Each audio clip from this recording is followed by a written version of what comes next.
Hello everyone, it's your girl Charlotte V. Manor, aka Aquarius, and today I'm on here to do a book review. I know it's been a while because I've been doing mostly voiceovers. Now, today I'm going to be reviewing Bad Bee on Top, Conquer Your Inner Good Girl Identity to Dominate Your Life and Career. This book is by Julia Child. I've talked about her in the video before, but it was quick because she talks about CPR, capitalism, racism, patriarchy, and how all these things affect women. But today, we're going to be focusing on being a bad bitch on top, in her words, and conquering your inner good girl to dominate your career and life. So, a little bit about Julia Child, okay, because I'm on her website right now. So she does a combination of business leadership and personal coaching and things like that. So I do recommend checking out her website.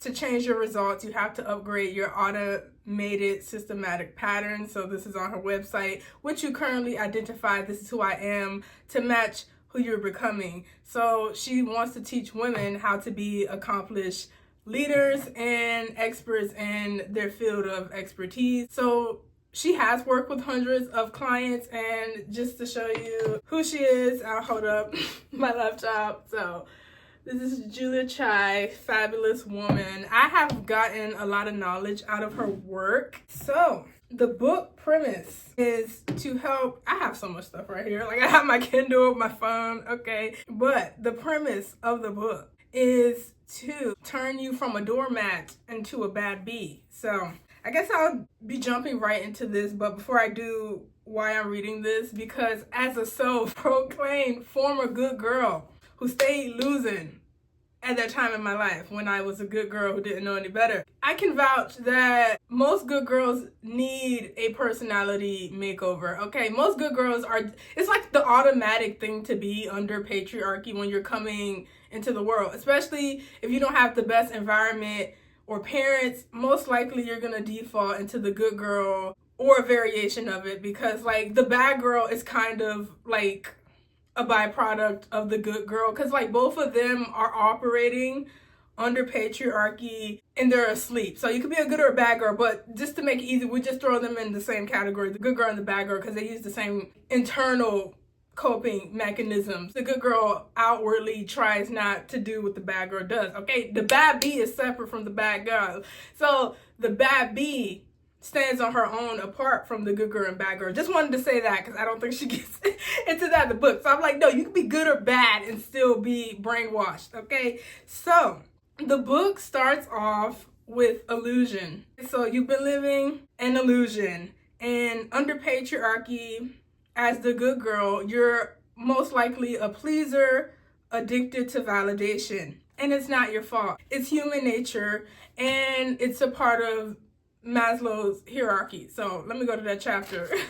From the moment you were born, you've been conditioned by patriarchy to become the good girl, to uphold the status quo, and to make everyone else's life easier. The good girl is a pleaser, an addict to validation. You were never seen, heard, and accepted for who you really are. And that's why when you get a little bit of affirmation or comfort or validation, you get addicted to that source. So she wants to teach us how to get out of that. So the next thing is making you feel okay. So it's normal because a part of Maslow's hierarchy of needs, you need food, water, shelter, and basic income. And the connection is fundamental for our survival. So you may think you have good connections, is what she challenges us at the start of the book, but actually you're stuck in the third tier, love and belonging. If you have the first, food, shelter, and clothes met, most of us are stuck in good connections, okay? Most of us don't have good connections, especially if you're a good girl. So you've been affection starved all your life, and that's why any type of validation swindles and sucks you in. So basically for the first chapter of Illusion, she's waking the reader up, because if you resonate with this, you probably do feel like you get taken advantage of and it's never enough. Okay, that was me in the past. I look back, wasted so much time. So it's logical that the more starved you are, the worse your food choices are going to be, hence your relationship choices are going to be. And it's logical that the more starved that you've been of healthy human connections in your upbringing, the worse your decision making will be when it comes to choosing friends, lovers, and work cultures. So she comes out swinging, like, get it together, girl. You got to meet these needs. The love and belonging is primitive. So Julia Child wants you to know that it was out of your control. You were probably going to be a good girl, bad girl, pick me, because that's what we all are until we wake up. So that's what she really spends the first chapter on. She claims no matter how powerful the good girl believes that she is, she's evaluated by the patriarchal standard that matches her worth to her ability to breed. The obsession with staying young and eternal devalues her experience as a girl that will become a woman. And it devalues her experience and wisdom, which can only be embodied with time and aging. And can we get a clap for that? Because, like, in society, we spend so much time shaming women for aging. We don't talk about if they are aging well outside of their appearance. Like, they're learning, they're making an impact on the world, they're doing what they have to do. These women should still be celebrated, but they're usually not because they're aging while they're doing this. So I'm happy she's saying, like, that's patriarchal right there, because unfortunately, under patriarchy, men value young and beautiful. Those are the only two. You could be dumb as a bag of rocks, but if you're young and attractive, unfortunately or fortunately, depending on the side that you're on, I don't care if I'm perceived as attractive, because at the end of the day, if you're a woman, all roads lead to you're gonna age out and be deemed useless. That's why I'm with Julia Child on this. We disrespect aging women and then we catch up to them and we age. So definitely need to stop with that toxicity, and it is very heavily a part of patriarchal norms and what they want. So I agree with Julia Child because she says it's self-sabotage to be naive. But that's how patriarchy wants you, young, attractive, and naive. Dummy. Okay? So a lot of times women will self-sabotage to stay naive for this freaking patriarchal ideals. Now, Julia Child claims your naivety will get the best of you. Your family and friends will become leeches if you don't wake up under the system of patriarchy. You will trust the wrong person and you will be betrayed. Okay, money will flow in and out as fast as it comes in because you have been conditioned by societal expectations, Disney movie, oh gosh, rom-coms, K-drama. I feel attacked, but yes. Okay, you've been conditioned by these things to live in a fantasy where you've made to believe that if you act to meet the patriarchal standards, you will succeed as the chosen one. And look at all the chosen women, they have fallen. Okay, so I do get that. Okay, ooh, and I love this part of the book, so I gotta keep reading. She was spitting facts, so I had to review this book. I know I said I was gonna review a different book, but I will when I get to it. So like Ariel, most women, the good girl, like Ariel, you choose to give up your voice. Like Lara Croft, you have to be sexy but act like a man to be cool and powerful. Like Hermione, you get to be a boy's smart sidekick, but then not the hero. You save the day, but you never get to be the real main character. And honestly, that's the story for most women's lives, okay? And she goes on to say, being chosen is fitting into a world that centers on men. And unfortunately, it does under the system. No matter how much you say you believe in yourself, you still dream of the day that a man will save you from a huge problem, or at least will fetch you and give you the happily ever after. Girl, wake up. When you think this way, you're far from beating the system. So most women are far from beating the system, okay? So girls and women believe in the Disney princess stories over the real life warnings from accomplished women who perish due to patriarchal forces. Okay, I gotta say that one again, because that one like really resonated with me. So many girls and women believe in the Disney princess stories over the real life warnings from accomplished women who perish due to patriarchal forces, okay? And I agree with this time and time again. So many older women are trying to warn us, but we're listening to the men saying those women are bitter, they hit the wall, and that's literally standard under patriarchy to gaslight.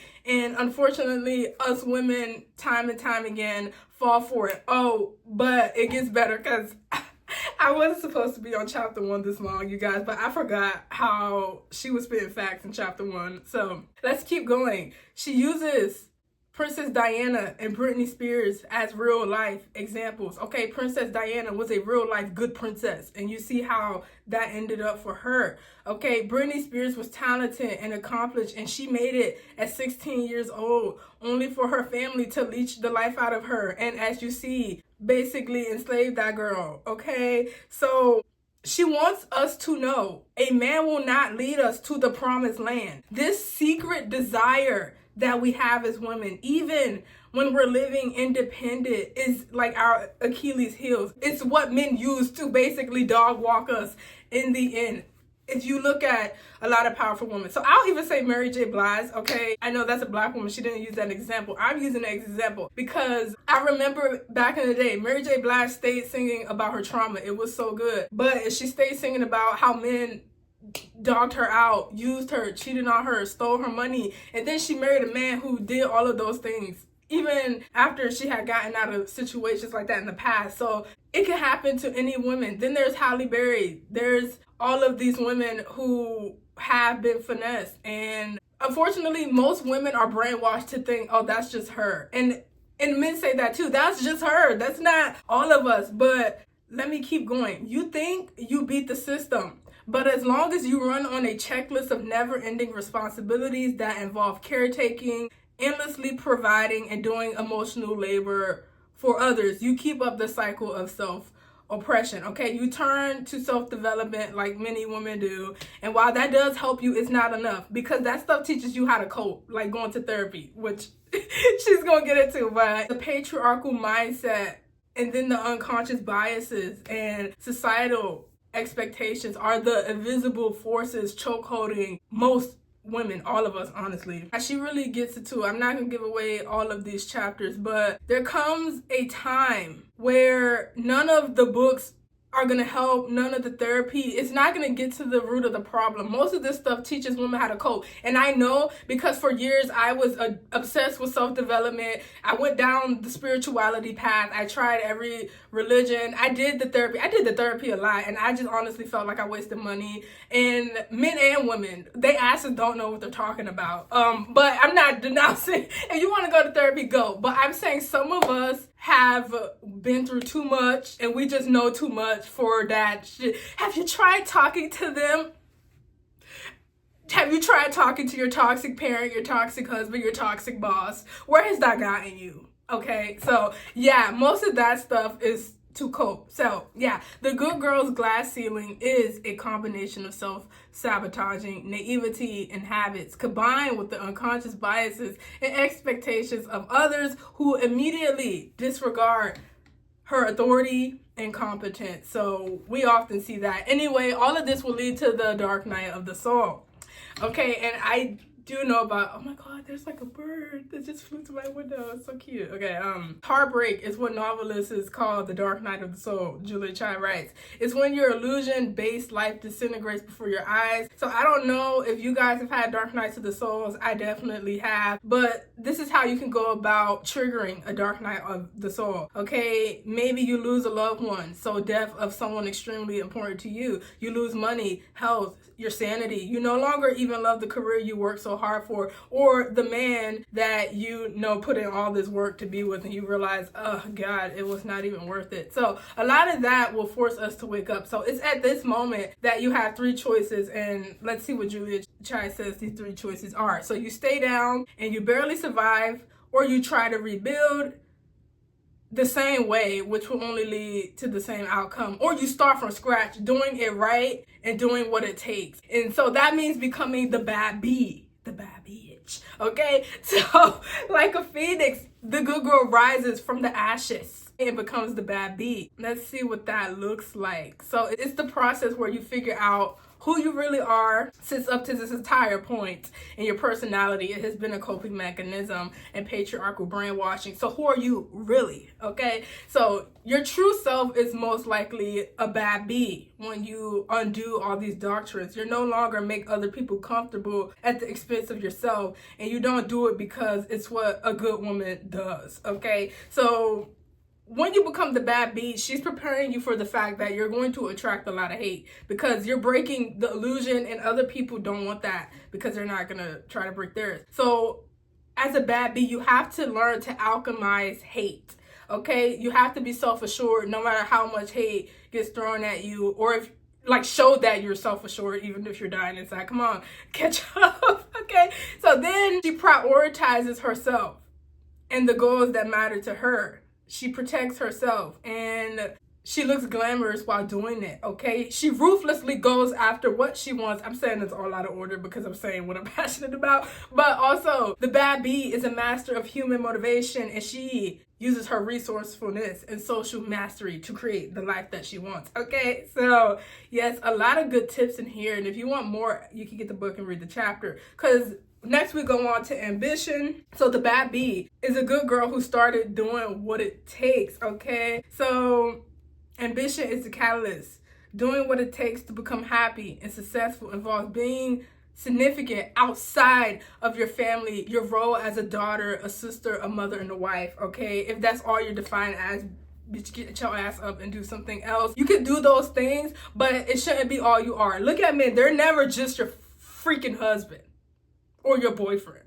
Anything, they fight tooth and nail to be everything else but just that, because they ain't just gonna be that. So women need to wake up and do the same. So let's keep going. There is nobody else but yourself that you can count on in this world, and now you know that. So stop acting like you're just a mother, you're just a sister, you're just a daughter, and wake up and realize you gotta be something else. So she says to tap into this courage, because the good girl is gonna have a lot of fear. You need to reflect on what skills and talents that you do have. And she goes into that in the book. Now, after you do that, you need to feel your body. You need to practice the skills and talents that you say that you have and that come naturally to you. Okay? You need to envision and detail what your life would be like and how you feel in that life. Okay? So doing what it takes after you envision. So you need to make this ambition become reality. And how do you do that? By putting in the work. So after you do that, you need to speak boldly about your legacy. Speak it into existence and then take the actions needed to get to it. Okay, so you start where you are, like I am now. I don't have like a super fancy camera doing this book review. I have what I have, okay? So you train your character to become more resourceful, assertive, action-taking, and self-assured. So I'm gonna leave the chapter off there, and you guys can get the book if you want to really go into it. But I'm sure she used Madam C.J. Walker and Black people overcoming slavery as references. And as you know, like, yeah, Black people been through a lot, and they still here, and they still got opinions, and they still speaking. So honestly, if you are not a Black woman and you're here and you're down about yourself, wake up. There are people who've gone through worse and they're here and they're succeeding. You have no excuse. Okay? So, and of course, if you are Black, you're doing the damn thing. Keep doing the thing. And yeah, so moving on to faith. So faith, every bad bee is spiritual, aka fueled by her faith. That is why the bad bee is spiritual. She is fueled by her faith. Faith is having complete trust and confidence in the unknown. You don't have to know. You just have to start. And I love that so much. The bad bee takes action regardless of what happens, despite the fear of failure and unmet expectations. Okay, this is why hope is dangerous. And you know, men play a lot of us women through hope. Okay.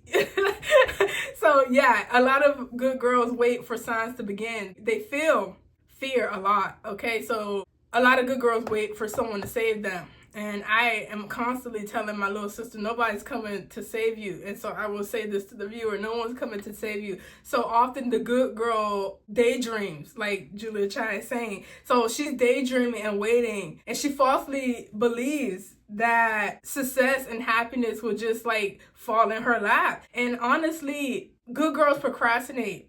like Julia Chai says, it's because they're terrified. And I truly believe that. So the biggest fear of a lot of good girls is that when they succeed, they won't be a good person anymore. And that could be a valid fear, but you need to have faith in yourself.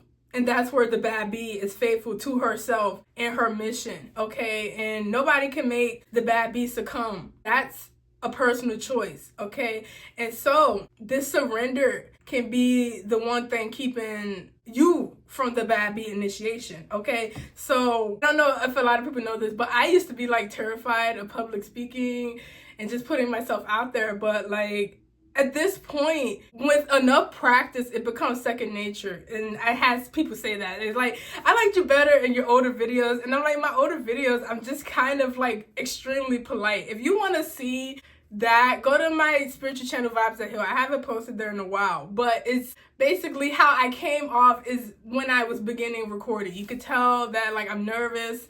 I'm strictly sticking to the notes here. I'm all over the place because, I mean, it is what it is. You have to start from somewhere and you will get more confident the more you do it, like I did, because like before I just wanted to hide in the corner. And yeah, so every bad bee believes that she's already been chosen, given the advantage, and she's the one to create the impact in this world. So I agree with Julia Chai on that. She's speaking facts. So you guys need to get the book if you want more on faith, because she really goes into it. And then next is power words and how words can change your life. So when the good girl sends people depreciating her value, she desperately attempts to win them back by oversharing. And oversharing is definitely things that victims and people experiencing like trauma do. So be careful with that. Yeah, in an attempt to prove her worth, the good girl will go to the extreme to get people to like her. The bad bee's not gonna do that, okay? The bad bee always thinks twice before speaking, posting on social media, and taking a stance. Once she's made that decision to publicize her words, she is certain and concise. Once she speaks, she has thought of it for a while. So I do think that is important. The bad bee takes control of the words in her mind too and uses them to build her future. And my favorite quote from this chapter was when she says, every woman should kind of tell themselves, I'm here to be an example for others who need someone like me at the table. So my women of color stand up for this, my black women especially. So I'm here for that. Sometimes the odds are stacked against you and you show up anyway because you know that it's someone else out there like you who is just not even gonna try. But then they see you and they're like, you know what? Like, I am gonna try. So she says to get to that place, you need awareness to choose your words right, to gather positive feedback, confirmation of the positive feedback, and repeat. And you can get the book to go deeper into that. So know your privileges, she says, and your lack of privileges, but especially know your privileges. So it's important to note that there is no way to recondition your mind. Julia Chai emphasizes you need to reinforce these thoughts with congruent actions and with repetition to create habits. And I agree with that. Moving on to the next chapter. Every bad bee is competent, okay? Competent is every bad bee's entry requirement. So that's what she says. And for those who don't know, competence is proficiency at a specific skill that you're naturally talented at, okay? And as she says in the book, practicing this skill puts you in the flow. It excites you. So for example, me, I love to write and read and research. So as you see, it is nothing to just do a research video and put it out. So yeah, find your natural talents. And she does say this in the book, but I also knew this. Also, go back to your childhood. That's often a time where you tend to gravitate towards what you're good at anyway before society says, stop focusing on what you're good at and work on your weakness and blah, blah, blah. But anyway, the default state for the good girl is confusion. So it is important to be competent and to learn competence, okay? So she does quote this in the book, spending minimum time on your strength and spending most of your life trying to make your weakness a strength. Don't do that. So like I said, it's not wrong to get help with your weaknesses, but don't spend all your time on that. Like if you're just not getting it, at some point you just gotta say, okay, this is a weakness. I need help when I do this, or I gotta go get a double check somewhere else. And then dive into your strengths and work on that and be the best that you can be. And also you know you're naturally talented at something when like you get praised for it, and you might not have put that, like with writing, I used to do that. Like I could just write something and I'll get praised on that writing and I wasn't even trying that hard. So yeah, just find what comes natural to you. Also, it's not true that the fun jobs are always like you're gonna be poor. Like there are a lot of rich writers, artists, performers, influencers. The world is your oyster when you really sit down and take stock of what is achievable for you and realistic. Don't you know what I mean? So yeah, it's a balancing act, but those who work for it can potentially get it. So yeah, just know you have to become competent in a skill to get paid for it, but you know, with practice and effort you should be able to do it. So on to social elegance, which is actually how I found Julia Chai, because she is a social elegance coach. Elegant people, their skills become their golden ticket. So the good girl has only 2 tools in her people skills, okay? And they're really bad, but what are these tools? To please or to fake bravado. So the first is to please. The good girl changes, shapeshifts, and conceals her true feelings to give people what they want. The second is bravado. Her insecurities triggers her to shout, talk big, and fight with people to mask her pent-up sadness, anger, and jealousy, all stemming from a deep-seated sense of inadequacy. This is why the good girl oscillates between being a nice pleaser and a mean girl. And I feel that for sure. Like I noticed that with women who claim to be like really good. They will take out that anger on like the most unsuspecting person, never the person that made them angry. But yes, social elegance is professionalism, clear communication, and reciprocity. Okay, people with boundaries and leadership feel unfamiliar to a lot of good girls, and good girls misinterpret people with strong, clear boundaries as disliking them and being cold and even using them. Like when I got really good at putting up boundaries, people started seeing me as cold, a bitch.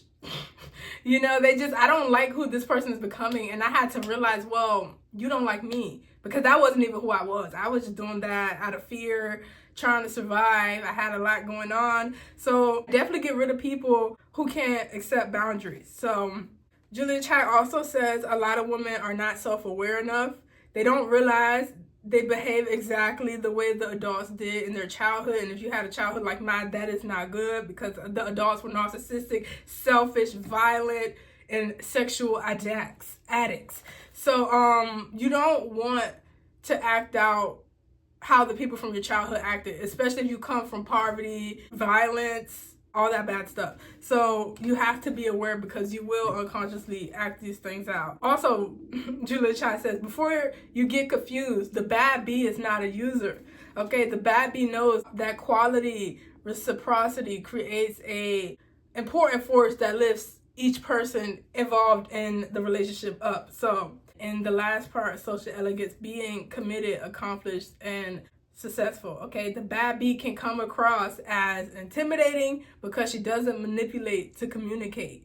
While being direct and honest, she considers her words carefully to make sure they land well with the other person. The bad bee is respectful. So I hope you guys have a more clear view of the bad bee. And also, don't be naive. I know patriarchy encourages women to be naive, but unless you're just pretending, you know, I love me of, you know, pretend to get what you want naive, but it does more harm than good to actually be naive, okay? That's important to know. And she closes this chapter off with having an executive presence. The bad bee is a leader. No matter where you find her in your life, you'll eventually see that she rises to the top of her industry. She carries herself well. She's likable and trustworthy because she's warm and competent. The bad bee commands respect through her actions and words. The bad bee is a clear communicator. And I love that. And I honestly think that's, you know, pretty good. She recommends reading How to Win Friends and Influence People to just, you know, learn how to be more socially elegant. And I also recommend that book. But just for starters, to be socially elegant, as said in this book, learn to listen without speaking and needing to be the center of attention. Educate yourself in philosophy, cultures, and experiences that are far from yours, and also gather sophisticated friends, okay, and get their perspective. And yes, stop jumping to conclusions. Ask why with curiosity. Don't should people to death. You should have known. You should have. No, nobody cares. Well, yeah, and always be respectful. So yeah, this book was really good. So I'm gonna bypass non-committal, which is still a good chapter. So the bad bee has one commitment, her legacy, versus the good girl commits quickly to everything and everyone and wonders why she has nothing. Okay, the good girl is tenacious with what harms her while effortlessly quitting on what's good for her. So yeah, don't be her, the good girl of patriarchy. The bad bee doesn't commit to any job, a man, friends, or even her own family if they get in the way of her legacy. And I feel that sometimes you just gotta cut people off. I realized, like, over the years in my life, just being on the phone for hours is like a waste of time. Most of the time, the woman that you're talking to on the phone is not going to take your advice. She doesn't appreciate your advice. She's not going to take your advice, and a few weeks later, she's going to call back with the same problem. So yeah, moving forward as well for myself, I don't care to be on the phone with women for hours unless it's talking about money and yeah, how we are growing as people. But I agree with that. The good girl can be just draining time and energy like it's nothing. And yeah, I don't agree with that, okay? And the bad bee releases relationships when reciprocity isn't possible. And I agree with that, and I'm getting to that point as well. Like, I in the past have had a lot of relationships that just don't give me what I want. The people are not as empathetic as me, and they should you to death. Like, you should do these things, and it's like, to should, you have to read a mind, and I'm not a mind reader.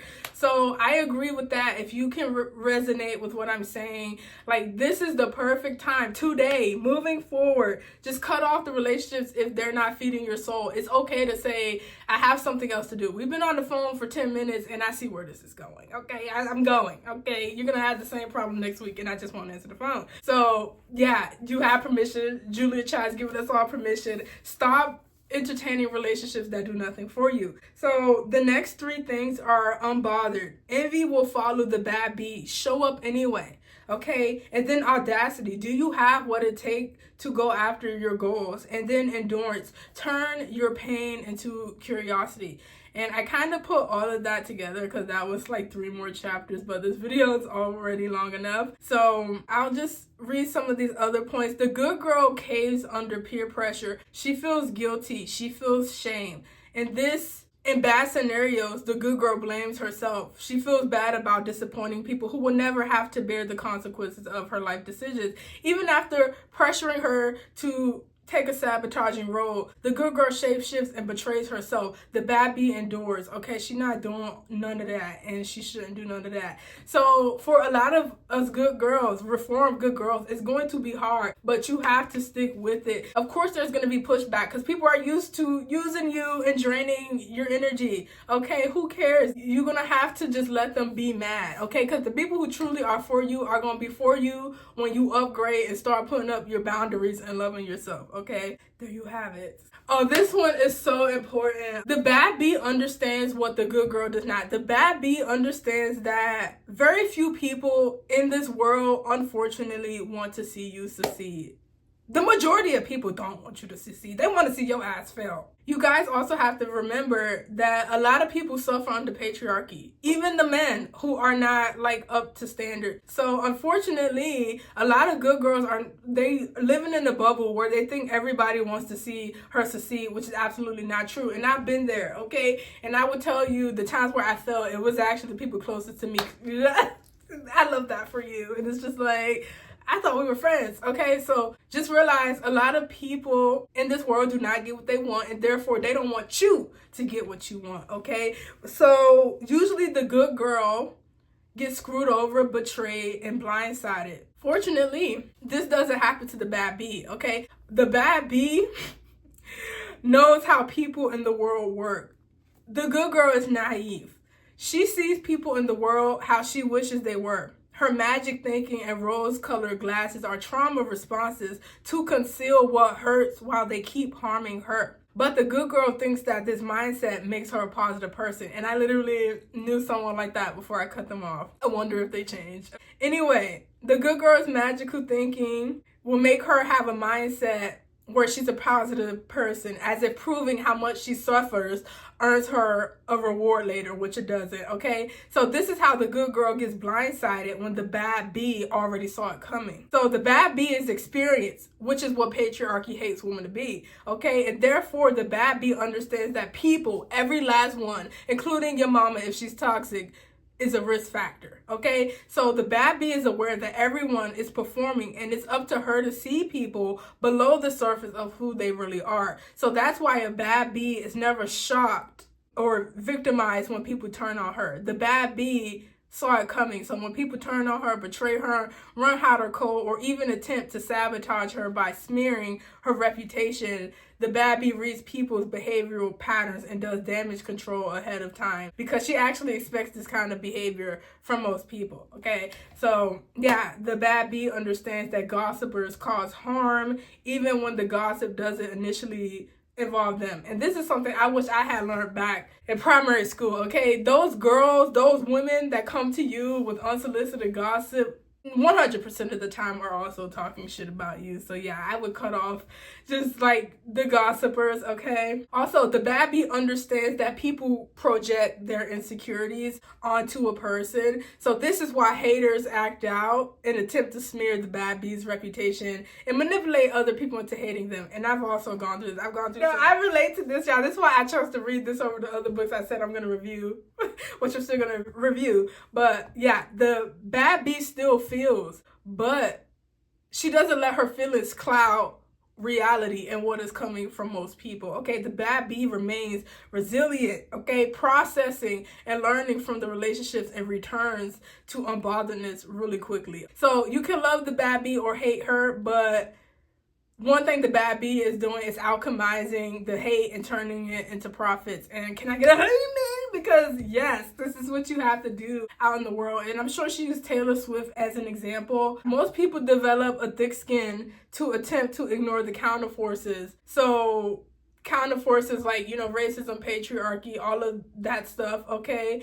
And you have to manage your emotions so that you don't get distracted by these counterforces and can succeed anyway. So I'm gonna wrap it up. She does talk about harnessing your sexual energy. So I will go to that chapter because that chapter is actually really important. I think that's really important for women to see. So I am gonna go into harnessing your sexual energy because I know women nowadays tend to be like really hot in the pants. This is important because it's not good to be hot in the pants. Like, let's get into it. Under patriarchy, women's sexuality has been controlled under scrutiny. Taking away sexual power is taking away a woman's life force and ambition. By patriarchal standards, there is no way a woman can be good even when she tries. So that's like the catch-22 of patriarchy. So you could be a prude or a slut. You could be a mother or a whore. You could be a good girl or a bee. But you're going to be perceived the same no matter what. And that's the definition of oppression right there. All roads lead to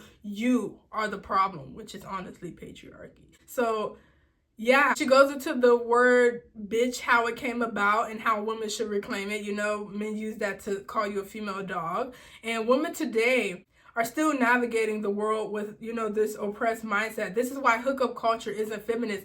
And I support that entirely.